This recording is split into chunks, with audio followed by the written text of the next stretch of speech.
Carolina Weather Group brought you to Chimney Rock and Lake Lore in December to show you one of the hardest hit communities in Western North Carolina that were impacted by Helene's record breaking flooding right here along the Broad River, wiping out the popular tourist town. Well, now, nearly 7 months since the storm, rebuilding efforts have continued.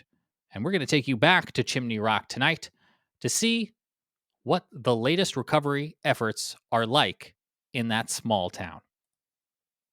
The road to recovery in Chimney Rock is a long one. Helene took its toll on this beloved mountain town.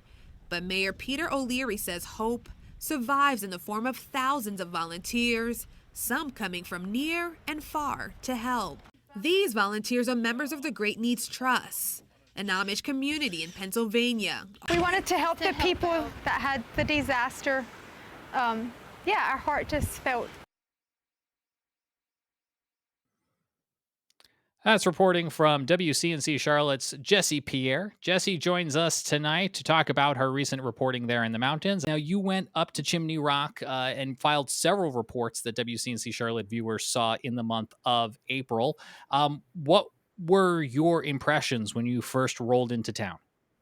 Well, I actually first went to Chimney Rock when the storms, like in the early times of the devastation in the storm. And so I remember when Governor Cooper came to actually do a visit of the area. And, that's at that time you can see a lot of the debris, a lot of mud had piled on everywhere, businesses destroyed, homes and, cars. It just a lot of devastation there. And then you also saw a lot of collapsed roads. Now, when it comes to, being there just a few weeks ago, you saw all of the cleanup had been done, right? So now it's kind of like in that recovery effort level. All of that mud and businesses has been cleaned out. And some of those, if you go inside some of those structures, you could see like they were putting a lot of places have to be completely gutted out.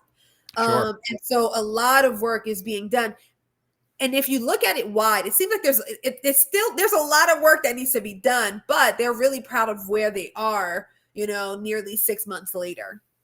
Yeah, I know Frank and I were looking at, there's paved road right here in this video that we're seeing that you shot just a few weeks ago compared to the video that Frank and I and Dan Whitaker and Brad Panovich shot when we went up there in December for their Christmas market.